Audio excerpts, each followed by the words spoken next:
Seigneur, nous te prions. Ce matin, nous te rendons grâce pour ton amour. Nous célébrons ta bonté. Nous célébrons ta miséricorde. Reçois l'honneur alors que nous allons entendre ta parole, notre Dieu.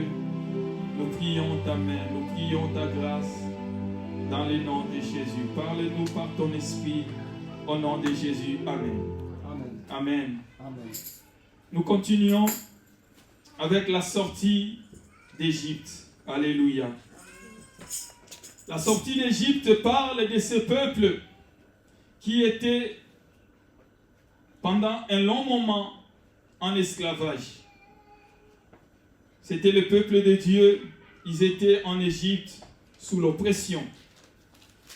Ils étaient en Égypte sous la domination des hommes de Pharaon. Et nous avons vu que cette réalité pouvait être appliquée à nos vies, dans nos vies. Parce que nous aussi, à un moment, nous étions en Égypte. Nous étions pendant un long moment dans le péché. Nous étions pendant un long moment dans le monde, là où l'ennemi était maître de nos vies bien-aimées. Nous étions du nombre de ceux qui n'obéissaient pas à Dieu. Nous étions du nombre de ceux qui ne croyaient pas à Dieu, qui ne croyaient pas en Dieu. Mais maintenant, il y a eu un temps où Dieu est venu à nous. Il nous a fait sortir. Pourquoi il nous a fait sortir, bien-aimés? Pourquoi Dieu est venu nous donner la vie de son Fils Jésus-Christ et sa vie? Pour que nous arrêtions d'être sous la domination de l'ennemi. Il voulait dans sa tête nous ramener quelque part. Sauf que le chemin, là où Dieu veut nous amener, nous ne le connaissons pas. Et c'est pour ça qu'on a vu l'histoire d'un peuple qui a été sorti de l'esclavage, qui a été conduit par Dieu. Ce peuple ne connaissait pas son chemin. Il savait seulement que Dieu lui avait promis d'arriver dans un lieu d'élévation. On sait que Dieu nous a promis d'arriver dans un lieu où notre vie sera une bénédiction, où notre vie sera une gloire pour les autres, où notre vie sera une lumière pour tous ceux qui vont être dans les ténèbres. Mais le chemin, nous ne connaissons pas. On a vu que l'ennemi voulait empêcher que le peuple de Dieu puisse croître. C'est ce que l'ennemi voulait pour toi, bien-aimé. Il voulait que tu ne puisses pas croître, grandir, atteindre la maturité, que tu restes sous sa domination, que tu sois dans l'ignorance, que tu sois quelqu'un qui tremble quand tu as un problème. Ça, c'est l'ignorance. Que tu sois quelqu'un qui désespère face à l'oppression. Ça, c'est l'ignorance. Que tu sois quelqu'un qui tremble quand l'ennemi frappe à ta porte. Ça, c'est l'ignorance. Il ne voulait pas que tu grandisses, que tu comprennes que tu as la domination, que tu comprennes que Dieu a tout donné entre tes mains. Et Dieu est venu le chercher. Dieu est venu le sortir. L'ennemi nous a accablés, bien-aimés. Il nous a donné du travail. Et Dieu veut t'alléger. Il a dit, venez à moi, vous tous qui êtes fatigués et chargés, et moi je vous donnerai du repos. Dieu les a fait sortir, leur a fait sortir d'Égypte. Dieu nous a fait sortir de là où nous étions. Il nous fait marcher maintenant. Sauf que là où nous marchons, bien-aimés, c'est le désert. On ne connaît pas le chemin. On ne connaît pas par quelle porte frapper. D'où nous sommes totalement dépendants de Dieu. Comment faire pour arriver à trouver le bon mari? Comment faire pour arriver à trouver la bonne femme? Nous ne savons pas comment faire. Comment faire pour arriver à trouver le bon travail? À trouver même le bon lieu où je dois acheter ma maison. On ne sait pas. Dieu te conduit dans le chemin de son amour. Mais il faut que toi, tu puisses le reconnaître. Sinon, tu vas traîner. Sinon, tu vas tourner en rond. Comme le peuple d'Israël a tourné en rond parce qu'il ne comprenait pas le langage de son Dieu. À chaque fois que le pain manquait pour lui, c'était un problème. À chaque fois que l'eau manquait, pour lui c'était un problème. Mais quand tu es conduit par Dieu bien-aimé, même quand la bonne réponse que tu espères manque, tu sais que Dieu te conduit. Alléluia. Amen. Tu ne trembles pas. C'est pas parce qu'on t'a dit non que tu commences à trembler, comme si tu étais perdu, comme si quelque chose t'a été enlevé. Mais Dieu veut que tu comprennes que ce n'est pas le oui de telle personne ou ce n'est pas l'accord de telle autre personne qui va faire que ta vie soit une vie rayonnante ou glorieuse. C'est sa parole qui fera que ta vie soit une bénédiction. Amen. Parce que le travail, ça passe, bien-aimé. Les entreprises ferment. Des fois, tu regardes à la télé des gens qui ont travaillé pendant 26 ans dans une entreprise. Du jour au lendemain, l'entreprise ferme ses portes. Ils sont obligés d'aller s'inscrire à Pôle emploi. Eux, ils avaient placé leur espoir dans une entreprise. Mais ceux qui espèrent à l'Éternel, ils renouvellent leur force, bien-aimés. La Bible dit qu'ils ne se fatiguent point. Nous devons savoir que Dieu est là. Amen. Et nous devons saisir cette occasion. Amen. Alléluia. Quand Dieu te conduit, il te conduit sur un chemin éclairé. Aujourd'hui, notre chemin est éclairé. On va aller dans le livre de Psaume 119, verset 105.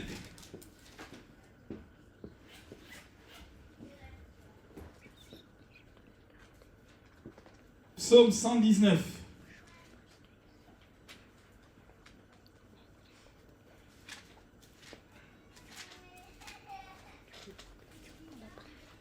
Verset 105.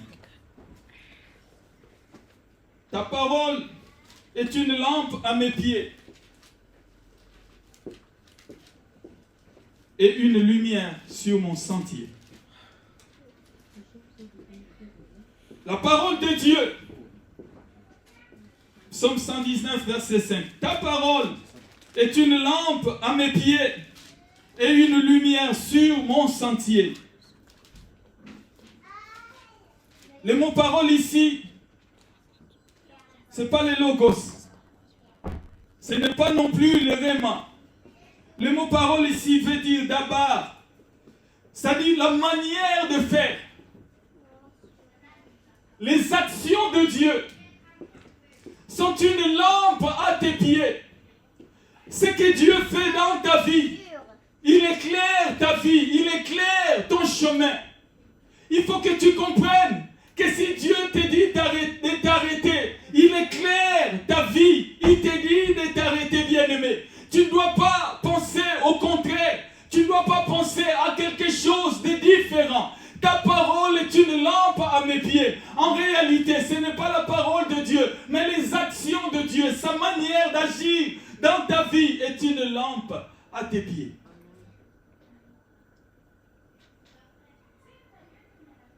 La manière dont Dieu agit dans ta vie, tu dois savoir qu'il éclaire ta vie.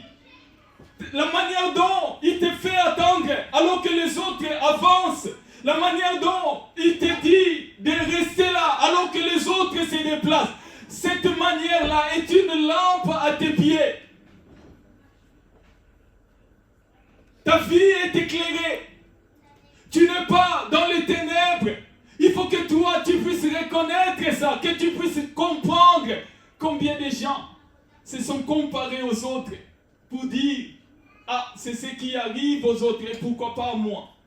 Souvent on le fait quand il y a le malheur, souvent on le fait aussi quand il y a la réussite dans la vie des autres. Ah, eux, ils sont déjà arrivés et pourquoi pas moi?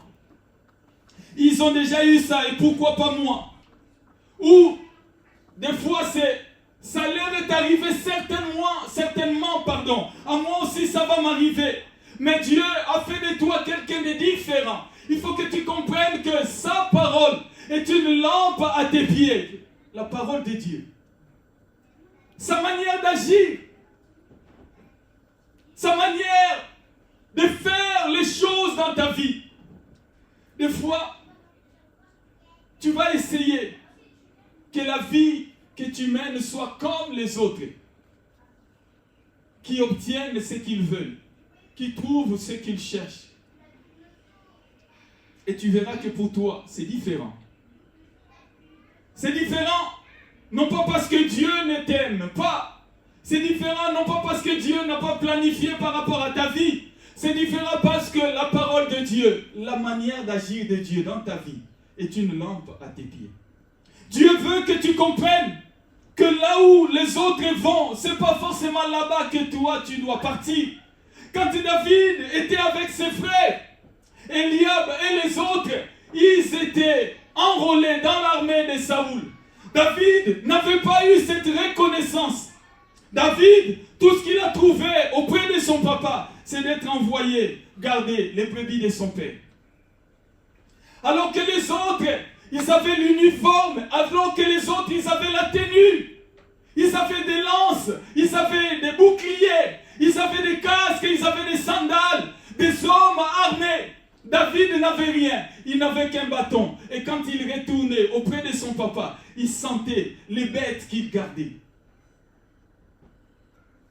Mais c'est celui-là que Dieu a choisi. C'est celui-là que Dieu a voulu oindre pour préparer son trône éternel. Alors que les autres qui étaient jusque-là élevés, je pouvais voir ses frères revenir des combats, de la guerre et ranger leur armure. David n'avait pas ça. Mais au même moment, il est resté auprès de son Dieu. Il a gardé le regard fixé sur son Dieu. Il pouvait dire, mais pourquoi Dieu ne me permet pas d'être aussi enrôlé dans l'armée de Saoul? Pourquoi Dieu ne fait pas que moi aussi je puisse partir en guerre? Dieu a eu une autre manière. Dieu a eu une autre parole pour guider ses pieds, pour illuminer son sentier. C'était une manière différente. Les autres, à 20 ans, ils trouvent du travail, ils terminent leurs études. Ils ont déjà des appartements, ils achètent déjà. Pour toi, c'est différent, bien-aimé. Et il faut que tu comprennes que ta vie est le fruit de l'œuvre de Dieu. Il n'y a pas de hasard. À partir du moment où tu comprends ça, bien-aimé, tu vas te fortifier. Tu vas rester dans la patience. Tu ne vas pas t'agiter. Tu ne vas pas chercher à prendre le chemin détourné parce que absolument tu veux les résultats. Non, ce n'est pas les résultats qui comptent pour nous. Ce qui compte pour nous, c'est le chemin. C'est pour ça que Jésus-Christ a dit, je suis le chemin. Ce qui compte pour nous, c'est ce par quoi Dieu nous fait passer, par où il veut que nous passions. Parce que son chemin va t'amener à ta destinée. Alléluia. Amen. Le chemin de l'ennemi ne te fera pas arriver à ta destinée. Le chemin de l'ennemi ne te fera pas arriver à ce que Dieu a prévu pour toi. Ceux qui cherchaient la paix dans leur maison, qui sont passés par des chemins détournés, ils ont eu des problèmes. Parce que le salaire du péché, c'est la mort. La mort de la destinée. La mort de la vision.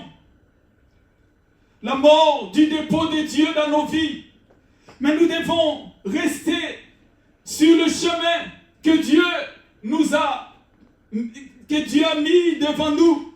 Ils sont sortis d'Égypte, Dieu les conduit. Nous sommes sortis de la vie du péché, bien-aimé. Au moment où nous parlons, Dieu nous conduit.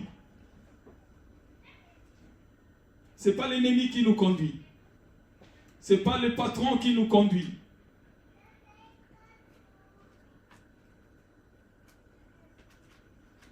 Même celui qui décide sur ta vie, même celui de qui tu reçois les ordres, ce n'est pas lui qui a ta vie entre ses mains. Pilate, quand il avait Jésus-Christ à ses côtés, il lui posait des questions. Jésus-Christ ne répondait pas. Et Pilate, il lui dit, je te pose des questions et tu ne me réponds pas. Ne sais-tu pas que j'ai le pouvoir de te libérer ou de te faire condamner? Le Seigneur s'est tourné vers lui. Il lui a dit, sur moi, tu n'as aucun pouvoir. Parce que souvent, les hommes vont essayer de te faire croire qu'ils ont le pouvoir sur ta vie. Et si tu te laisses entraîner dans ça, bien-aimé, tu vas t'agenouiller devant quelqu'un qui est fait de souffle, qui est fait de la poussière. Tu vas croire qu'il a ta vie entre ses mains, alors que ce n'est pas le cas. Amen.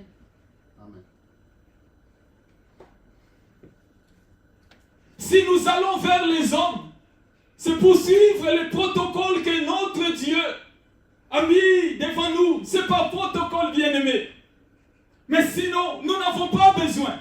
Jésus-Christ allait devant Jean-Baptiste, c'est par protocole. Mais Jean-Baptiste a reconnu, mais toi, tu n'as pas besoin de venir vers moi parce que tu es plus grand que moi. Jésus-Christ a dit, laissons faire la volonté de Dieu. C'est-à-dire, quand tu vas vers un patron, quand tu vas vers un responsable, c'est pas parce qu'il est plus grand que toi. Tu suis le protocole de Dieu qui a dit, obéissez à vos conducteurs.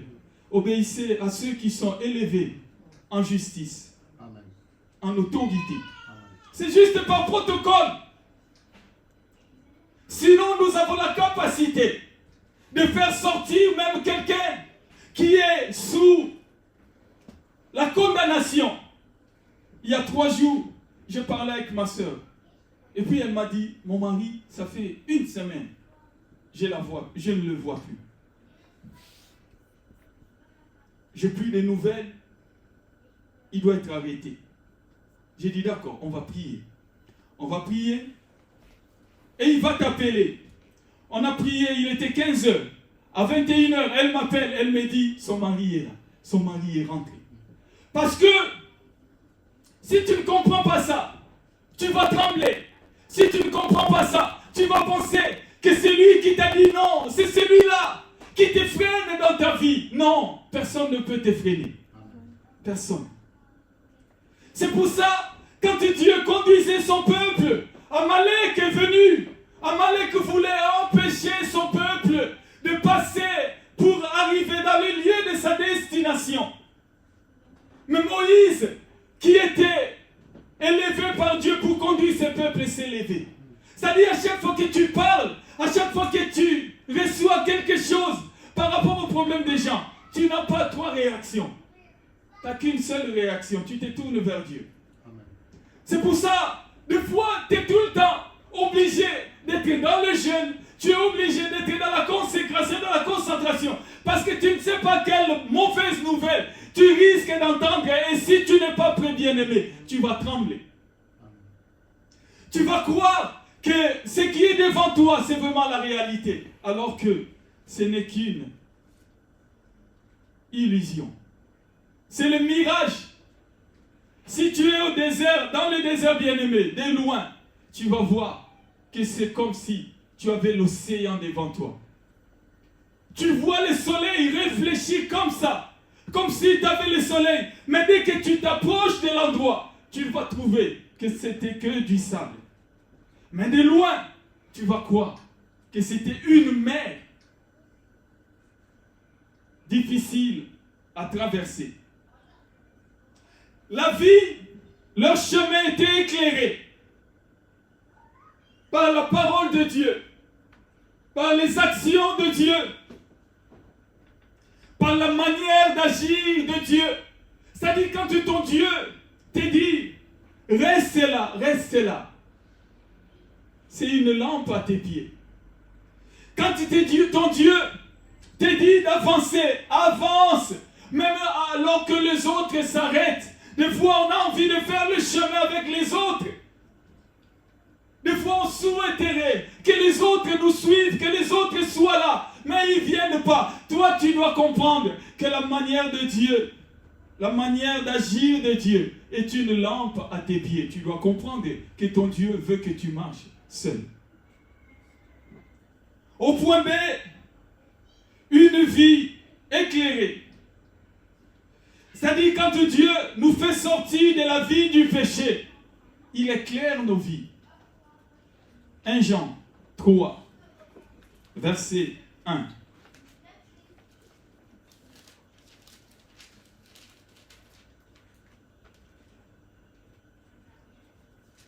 Jean 3, verset 1. C'est avant Apocalypse, l'avant-dernier livre de la Bible. 1 Jean 3, verset 1.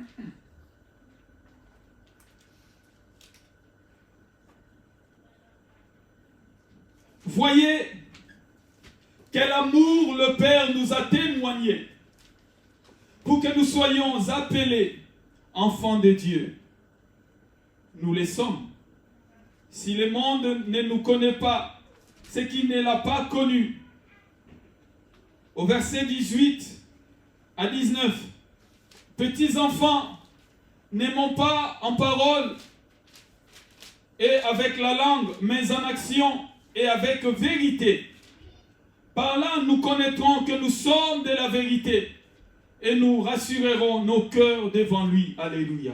Amen. Nos vies sont éclairées par l'amour de Dieu. C'est-à-dire, c'est pas les ténèbres. On voit que Dieu nous aime.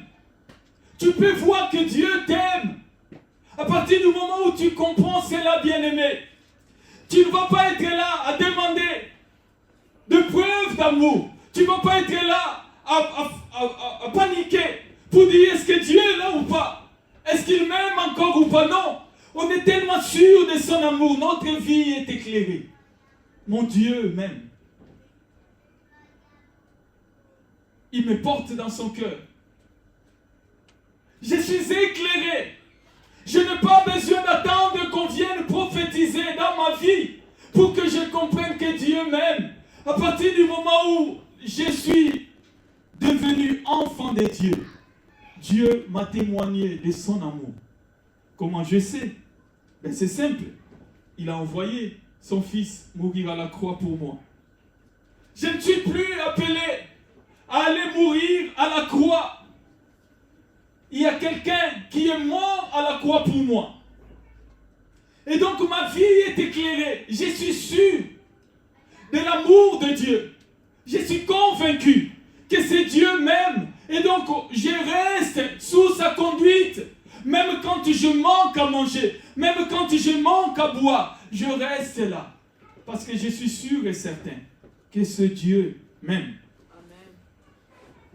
C'était un exercice compliqué pour les enfants d'Israël. Parce qu'à chaque fois que l'eau manquait pour eux, c'était comme si Dieu ne les aimait pas. C'est comme si Moïse s'est trompé. Il est venu juste par un coup de tête leur dire sortez d'Égypte. Allez là où Dieu va vous amener. Il y a un lieu qu'il a prévu pour vous. Et vous allez prendre possession de ces lieux. Donc à chaque fois qu'il manquait une chose, c'était une occasion pour eux de rétrograder, de revenir encore à zéro. Moïse devait encore leur faire comprendre que Dieu les aimait, que Dieu les conduisait. Ça dit si à chaque fois il y a un petit truc et que toi tu dois être obligé de chercher à comprendre si Dieu t'aime, ça va être compliqué. Tu auras du mal à avancer. Et tu vas perdre beaucoup de temps. Parce que tu vas demander des preuves. Il faut qu'on puisse aller frapper sur la pierre, afin que l'eau sorte, que tu puisses voir. C'est-à-dire, quand tu veux du travail, puisqu'il n'y a pas de travail, c'est comme si Dieu ne m'aime pas. Quand tu veux une voiture, puisqu'il n'y a pas de voiture, c'est comme si Dieu ne m'aime pas. Il faut qu'il y ait la voiture. Là, je comprends que Dieu m'aime.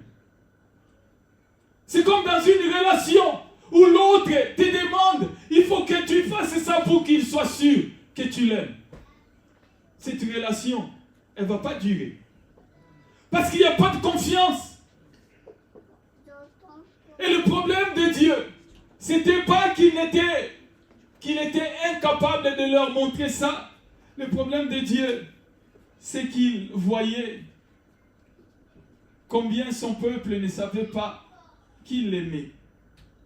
Et quand tu es avec quelqu'un qui ne sait pas combien tu l'aimes, tu es dans un problème. Parce qu'à chaque fois que tu vas être dans un moment de silence, à chaque fois que tu oublieras de lui souhaiter bon anniversaire, à chaque fois que tu oublieras de faire quelque chose qui était bien pour lui, ça va être compliqué. Mais ceux qui sont remplis d'assurance, ils n'ont pas besoin de voir l'eau couler. Ceux qui sont remplis d'assurance, ils n'ont pas besoin de voir la manne tomber du ciel pour être sûrs et rassurés de l'amour de leur Dieu. Même quand ils n'ont pas à manger, il faut que tu sois sûr. Pourquoi tu dois être sûr? Parce que ça te permettra d'avancer. Ça te permettra de perdre du temps dans ce que tu dois faire. Sinon, tu vas traîner. Il y a beaucoup de choses que nous n'avons pas encore vues. Il y a beaucoup de choses que nous n'avons pas encore expérimentées. Mais ce qui nous tient, ce qui nous fait tenir, c'est parce que nous savons que Dieu nous aime. C'est parce que nous savons que Dieu nous conduit. Alléluia. Et nous n'allons pas nous tromper de chemin. Dans Jean 8, verset 4. Jean 8, verset 4.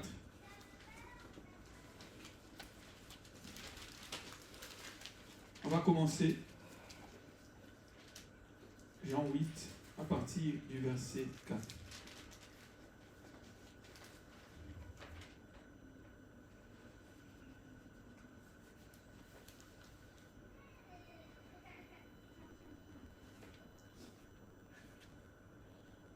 Et la plaçant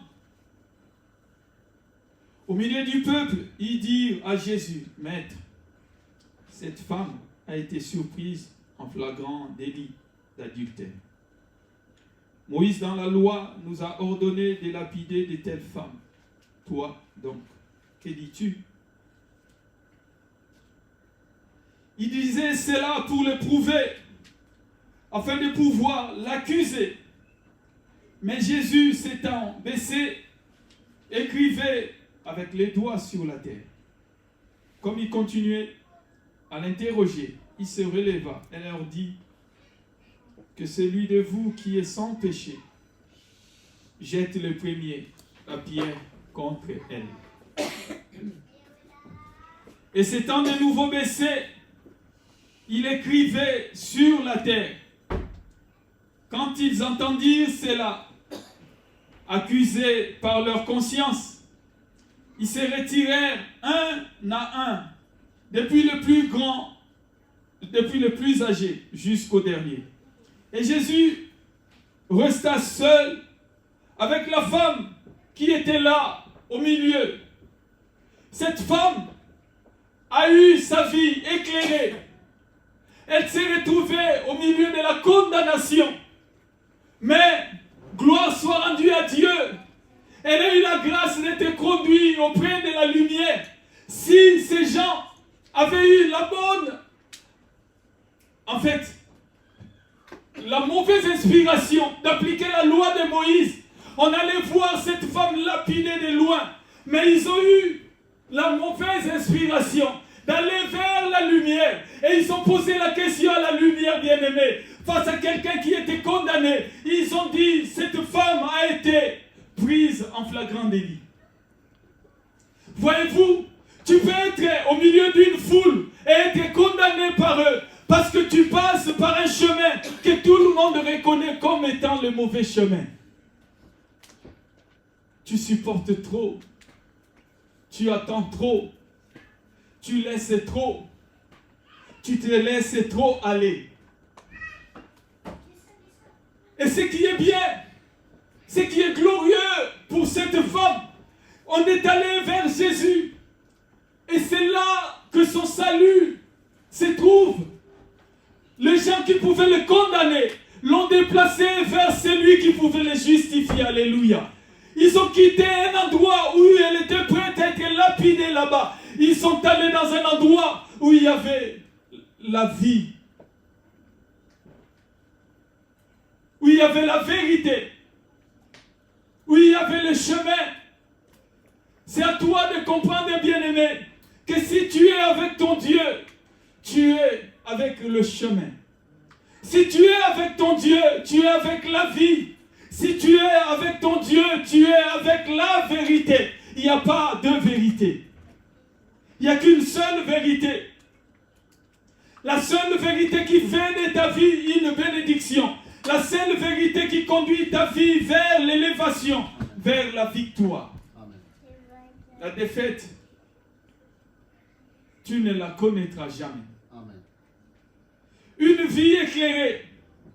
La vie de cette femme qui était dans le péché, d'un coup, a reçu la lumière de Dieu. Elle a été éclairée, que maintenant, plus personne ne peut la condamner. Elle a été éclairée, que maintenant, elle ne peut plus retourner dans la vie du péché, parce que si elle y retourne, elle aura la condamnation. Alléluia. Pardon. Alors que Dieu nous mène, nous conduit dans ces chemins, on a une vie sans condamnation. On ne peut pas nous condamner. Il n'y a plus de condamnation. Nombre 23, verset 8. Nombre, chapitre 23.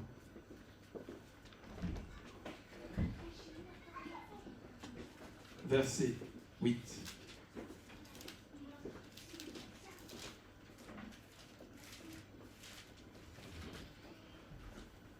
Comment dirais-je?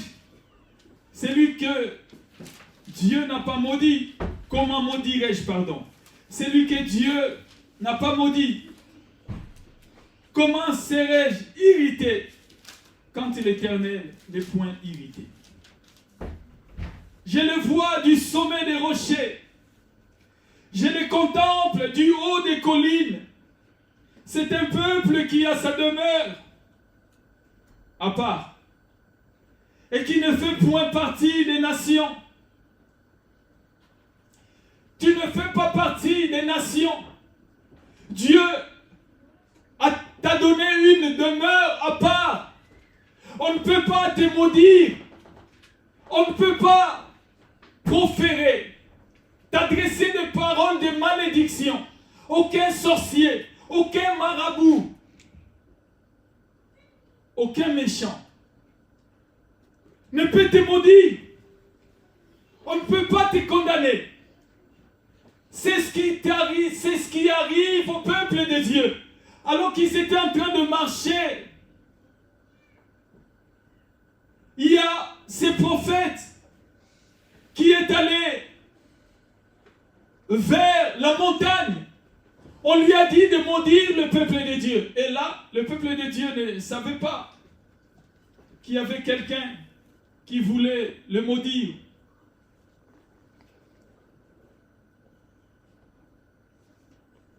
On a une vie extraordinaire, bien-aimés. La meilleure des vies. Si tu reconnais ça, si tu réalises ça, bien-aimé, c'est fini pour toi. Tu ne trembleras plus. Tu te laisseras conduire totalement par Dieu. Tu n'envieras plus personne. Tu ne te compareras à personne. Parce que ta vie, elle est unique. Il n'y a pas deux personnes comme toi. Dieu t'a créé comme pièce unique.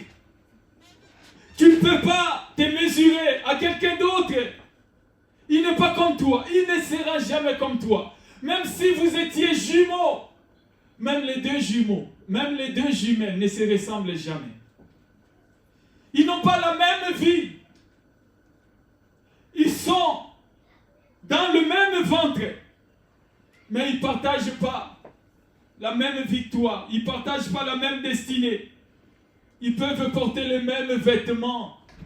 Ils peuvent avoir la même apparence. Ils peuvent avoir la même tonalité de voix. Mais ils ont chacune leur vie. Dieu a donné à chacun une vie qui est différente de l'autre. Le prophète dit, je ne peux pas maudire ces peuples. On ne peut pas te maudire, bien-aimé. On ne peut pas te dire, tu vois ta vie là, c'est fini. On ne peut pas te dire ça. Personne n'a le pouvoir de le faire. Parce que tu as ta demeure à part. Tu n'es pas comme tout le monde qu'on peut freiner. Il y a des gens qu'on a freinés. Ils ne peuvent pas faire ça. Ils ne peuvent pas concevoir. Elles ne peuvent pas concevoir. Ils ne peuvent pas se marier. Ils ne peuvent pas rebâtir leur vie, reconstruire leur vie.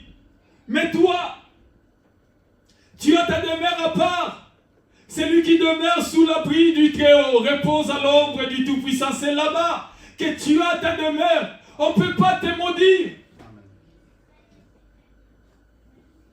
On ne peut pas te dire, tu vois, quand ça arrive comme ça veut dire la suite c'est comme ça. Non.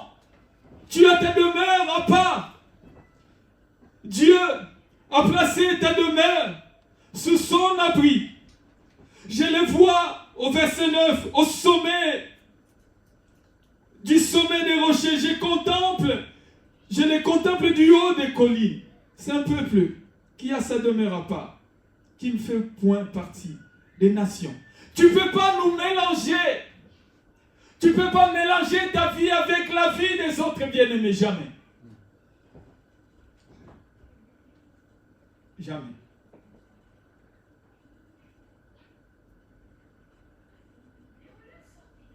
Peu importe le temps,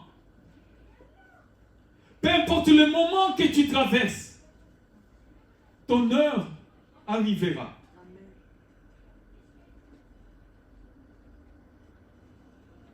Dieu te lèvera. Dieu se glorifiera dans ta vie. Amen. Dieu t'utilisera puissamment. Amen. Comme il n'a jamais utilisé quelqu'un. Il le fera pour moi. Ça, je le crois. Parce que je ne compare pas ma vie. Je ne regarde pas les autres et je vois la manière dont il me conduit. Même quand je suis tenté de dire que voilà, je passe ça. Voilà, dans l'église, il n'y a pas encore ça. Je reste confident. Confident. Oui, je reste dans la confiance. Parce que je sais que la manière dont il va agir avec moi, ça sera une manière différente, bien-aimé. Ça ne sera jamais fait. Il ne fait pas la chose deux fois. Il guérit estimé par la parole. Et l'autre aveugle, il crache sur la terre. Il fait la boue avec son crachat. Il applique sur les yeux. Et il est guéri. Alléluia. Dieu n'est pas un magicien. J'ai regardé la dernière fois. Je voyais un homme. Il sortait des choses dans le corps des gens. Et ça me rappelait quand on était enfant, il y avait un magicien qui passait dans notre quartier. Et quand il passait, les gens lui donnaient de l'argent. Et du coup, il faisait des numéros de magie. Des fois, il prenait une lame de gilette. Et il posait sur le bras de quelqu'un. Et la lame disparaissait. C'était des choses comme ça. Et c'était comme ça qu'il pratiquait. Et quand j'ai vu ça, j'ai dit, waouh, Dieu doit faire des choses avec nous. Dieu doit accomplir des miracles au travers de nous bien-aimés. C'est ça le pari. On ne vient pas juste pour s'ajouter en devenant une église. Ça ne sert à rien.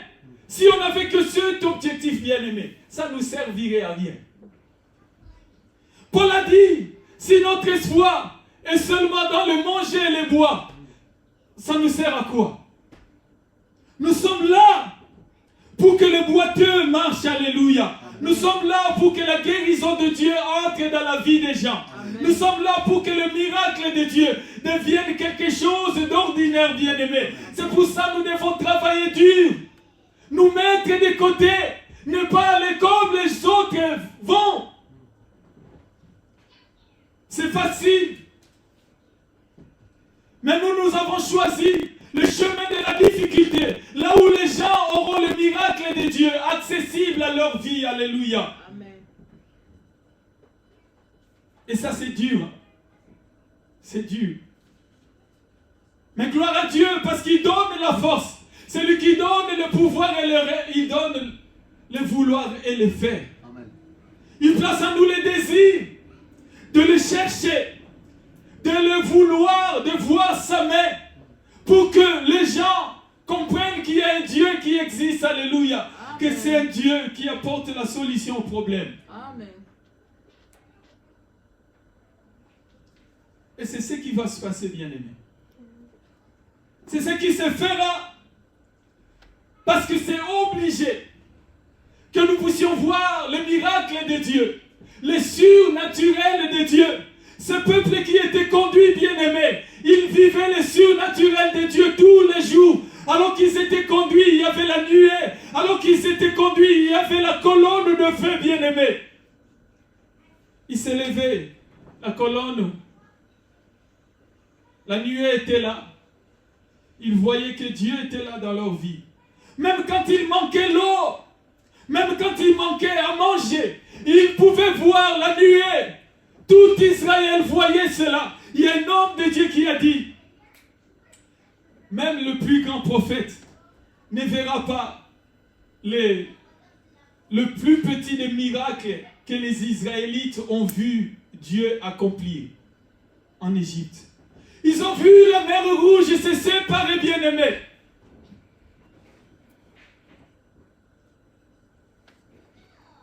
Ils ont vu l'eau être transformée en sang.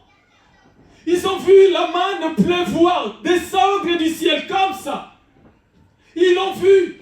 Des fois, les gens, ils voient un paralytique s'élever et tout le monde est par terre. Ils se tournent par terre. Eux, ils ont vu plus que ça, bien-aimé. Ils ont marché dans le miracle de Dieu. C'est notre appel, bien-aimé. Si tu réalises ça, tu verras qu'à chaque fois que tu auras un défi, tu te lèveras. Parce que tu sauras que ton Dieu est avec toi. Tu ne vas pas trembler devant la mauvaise nouvelle. Tu ne vas pas trembler.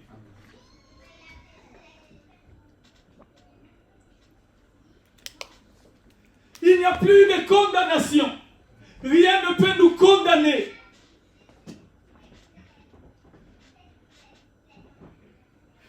Ce prophète voulait maudire le peuple de Dieu.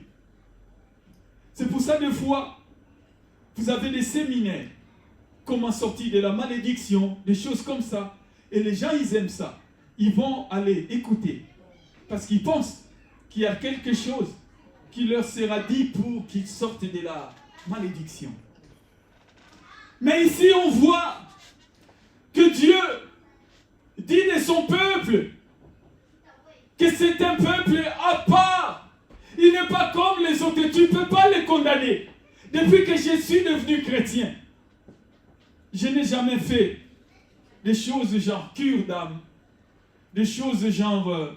En fait, quand les gens pleuraient, moi je ne voyais plus.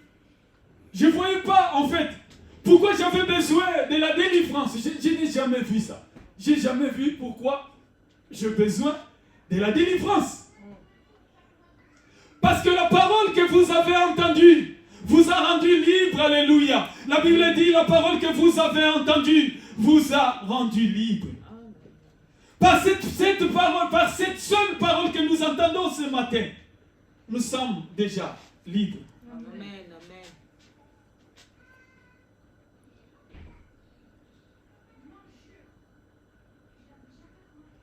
Romains 8, verset 1.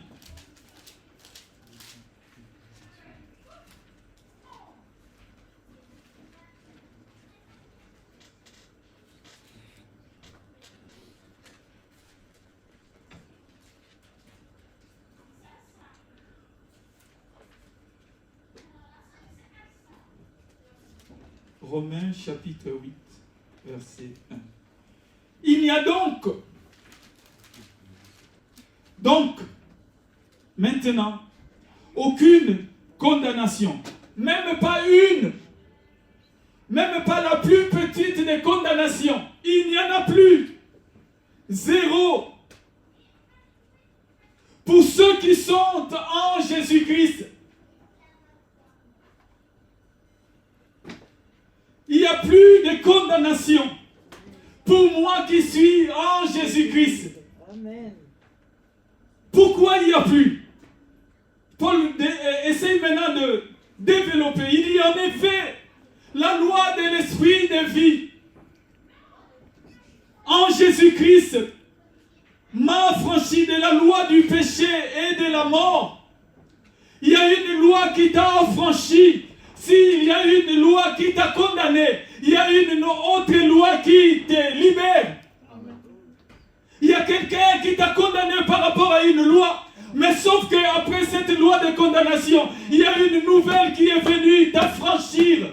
De telle sorte qu'il n'y a plus de condamnation. Amen. Tu es en Jésus, plus de condamnation, bien-aimé. La pauvreté ne peut pas te condamner. L'échec ne peut pas te condamner. Jean, ma vie n'avance pas. Tu ne peux pas être condamné. Alléluia. Amen. Tu ne peux pas être condamné. Le célibat ne peut pas te condamner. Amen. Le divorce ne peut pas te condamner. Amen. L'esprit de manque, la maladie ne peut pas te condamner. Amen. Parce qu'il n'y a plus de condamnation pour tous ceux qui sont en Jésus. Voilà la justification. Voilà le fondement. Amen. On ne peut pas te condamner. Tu te réveilles, bien-aimé. S'il y a toujours la pauvreté, tu dis, la pauvreté, tu ne peux pas me condamner. Parce que la loi de l'esprit de vie m'a affranchi du péché, de la loi du péché et de la mort. Amen. Ça, c'est toi qui dis, je ne peux pas être malade. Amen. La maladie ne peut pas me condamner. Mes enfants ne peuvent pas être condamnés par l'échec, Amen. par la distraction. Amen. Parce que la loi de l'esprit de vie m'a affranchi de la loi du péché et de la mort. Il y avait le péché et le salaire du péché, c'est la mort. Mais puisque nous sommes maintenant en Jésus, nous avons la vie. Alléluia. Amen. Plus de condamnation. Ce n'est pas, on ne sait jamais, tout peut arriver, on ne sait pas demain. Non, nous on sait, alléluia. Amen. On sait, parce que c'est lui qui est le maître de lendemain est notre maître, et c'est lui qui nous conduit. Amen. Là où il te conduit, bien aimé, tu vas y arriver. Amen. Parce qu'il les conduisait. Il voulait les amener vers le lieu de l'élévation. N'aie pas peur. Même si tu trouves les géants occuper ton territoire, n'aie pas peur. Avant nous, bien-aimés, il y avait ceux à qui Dieu avait donné un territoire. Et le problème, c'était que ce territoire était occupé. Alléluia. Mais nous n'avons pas peur. Parce que ceux qui avaient eu confiance en Dieu, bien-aimés, ils ont pris possession de leur territoire. Alléluia. Comme nous allons prendre possession de ce territoire qui est Sergi. Nous allons prendre possession de ce territoire, bien-aimés. Ah, là, c'est sûr et certain. Amen. Des fois, je suis là. J'ai dit, mais c'est quoi l'objectif de ma vie? Quoi? M'acheter une maison? M'acheter une voiture? J'ai dit, non, c'est pas ça mon objectif. Mon objectif, c'est de gagner Sergi, alléluia. De faire en sorte que les gens soient gagnés à Christ. J'ai fait un effort, Dieu m'est témoin. Parce que des fois, tu vois les gens planifier leur vie par rapport au travail. Ils vont en vacances, ils reviennent. À midi, ils mangent. Le soir, ils préparent leur gamelle parce que demain, ils doivent manger. Mais moi qui ai notre objectif, je pars au travail, mais j'oublie pas que j'ai un objectif, bien-aimé. Un jour, nous ne serons plus sur cette terre. Et nous avons la meilleure des missions. Servir Dieu. Amen. Être dans le ministère, bien-aimé. Faire en sorte que ceux qui vont droit en enfer puissent se détourner de leur chemin et aller vers Dieu. Amen. Nous avons la responsabilité. Ne te laisse pas distraire, bien-aimé. Cherche premièrement le royaume de Dieu et sa justice. Et le reste te sera donné par-dessus. Amen. Amen. Le mariage te sera donné par-dessus. Les enfants te seront donnés par-dessus. Amen. En fait, tu ne peux pas chercher les enfants auprès de Dieu parce qu'il te demandera. En gros, il te dira. C'est que moi, je t'ai dit de chercher en premier, c'est quoi? Le royaume et la justice de Dieu. Je t'ai dit le reste et je te donnerai par-dessus. Je cherche premièrement la justice, le royaume de Dieu et sa justice. Et le reste me sera donné par-dessus. Tout ce que j'ai par rapport aux hommes, c'est des choses qui m'ont été données par-dessus. Parce que premièrement, j'ai cherché le royaume et la justice de Dieu. Amen.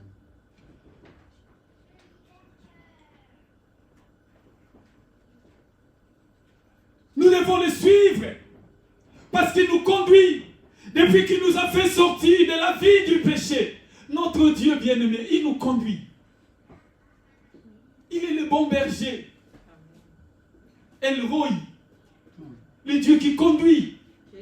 Jamais on trouverait un troupeau abandonné et son berger allait faire sa vie. Non. Il est le bon berger qui donne sa vie pour son troupeau.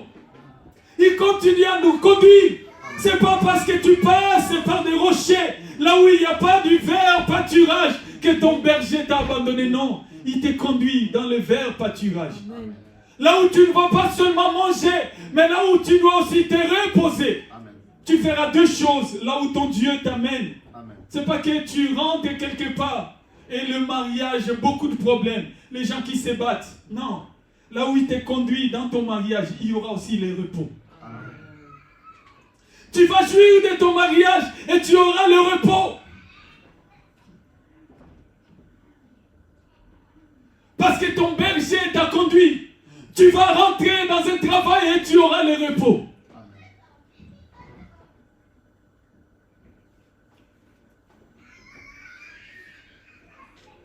Galates 3, verset 13.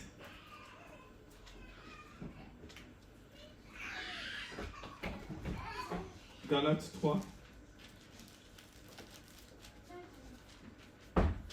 Ah, gloire à Dieu. Cette ambiance nous a manqué. Alléluia. Alléluia. Que Dieu te bénisse, Isaïe. Galates 3, verset 13. Christ nous a rachetés de la malédiction de la loi.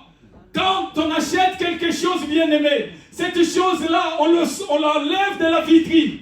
Vous voyez, non? C'est-à-dire, même nous, moi et ma femme, des fois, on regarde les choses sur le bon coin. Quand la chose, elle est vendue, elle n'est plus là. C'est écrit vendu. Et Christ nous a rachetés. On n'est plus à vendre, bien-aimé. Il nous a rachetés, bien-aimé. Tu n'es plus à vendre face à la maladie. Tu n'es plus à vendre face à la pauvreté. Il t'a déjà acheté. Même si on cliquait sur ton nom, c'est écrit vendu. Le prix a été payé à la croix. Les maisons, quand elles sont à vendre, c'est écrit à vendre avec le nom de l'agent. Une fois que c'est vendu, c'est écrit vendu. Même si tu ramènes beaucoup d'argent que celui qui l'a acheté, on dira, messieurs, désolé, c'est vendu.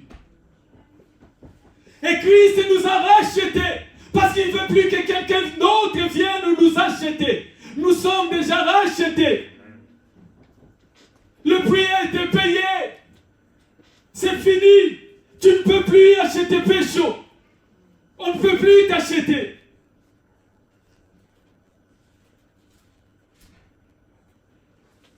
Christ nous a rachetés.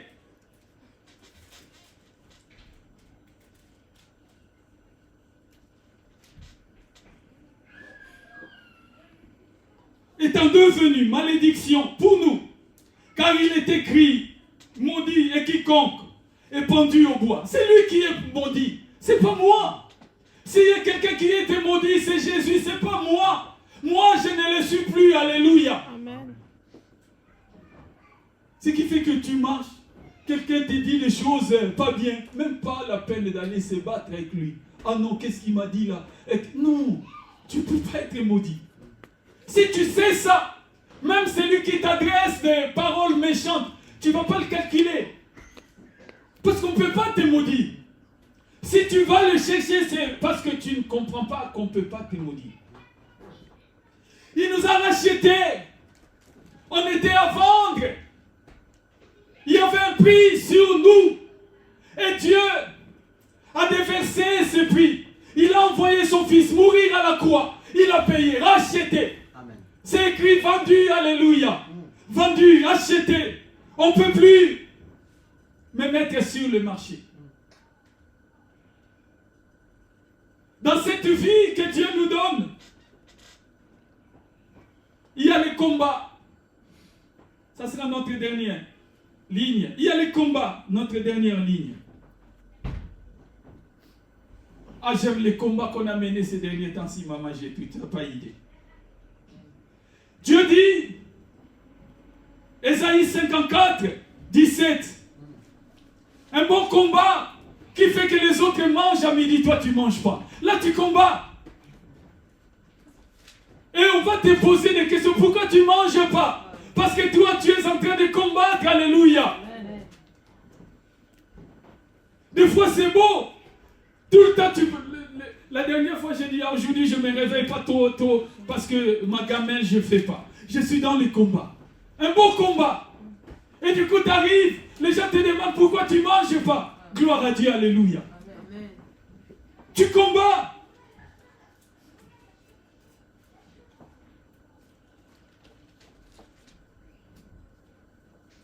Ésaïe 54, verset 17. Et tu pries.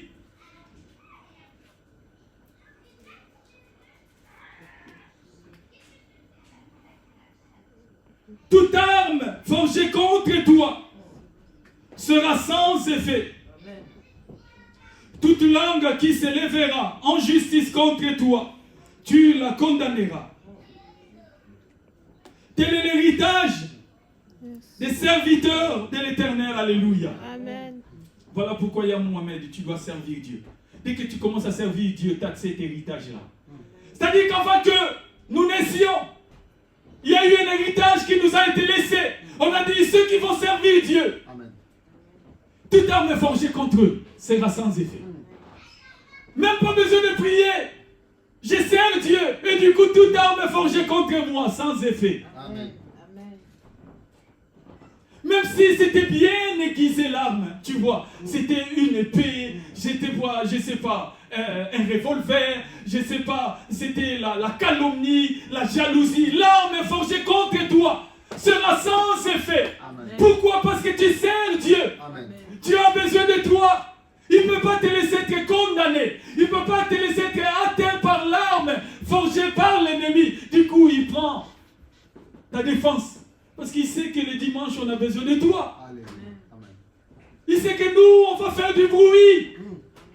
Parce que nous, on ne s'était pas. Si on ne te voit pas, on va crier. Et donc, du coup, il aura un problème avec ses anges. Qu'est-ce qui se passe? On crie vers moi. Ils diront non. C'est parce que l'arme forgée contre lui a été avec effet. Et maintenant, pour que Dieu puisse se reposer de ses œuvres, il a décrété, il a déclaré, l'arme forgée contre mes serviteurs sera sans effet.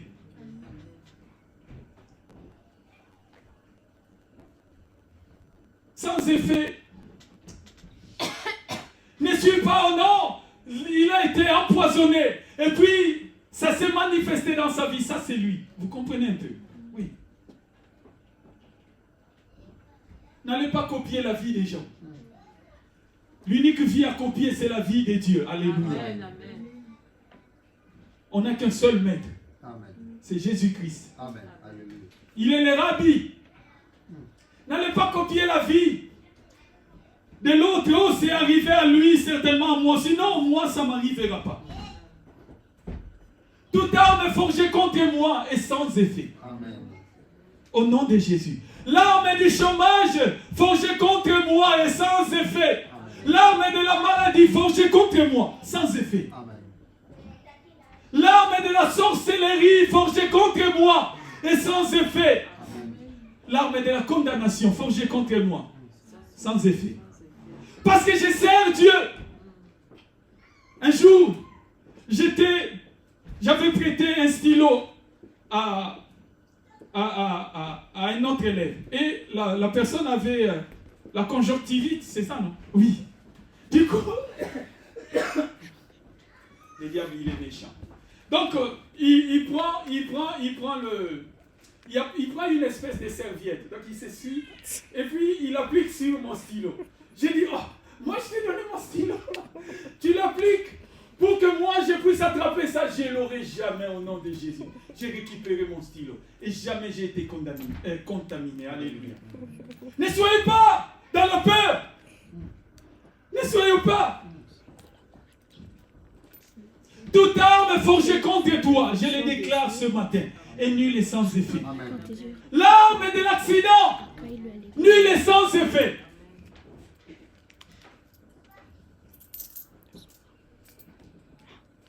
Parce que nous servons Dieu et Dieu nous conduit.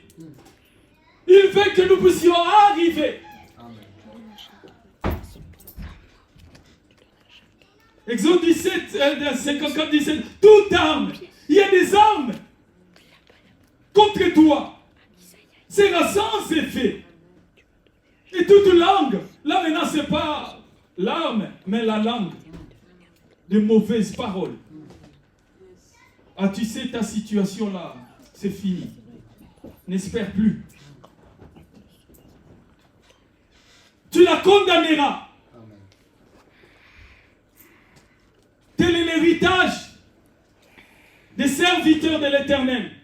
Tel est le salut qui leur viendra de moi. Alléluia. Le salut quittera Dieu et viendra vers nous. Alléluia.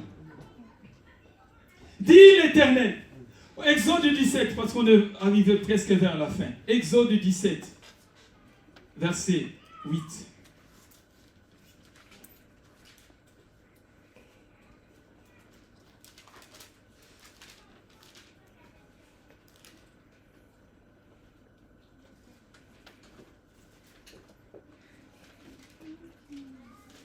Amalek, Exode 17,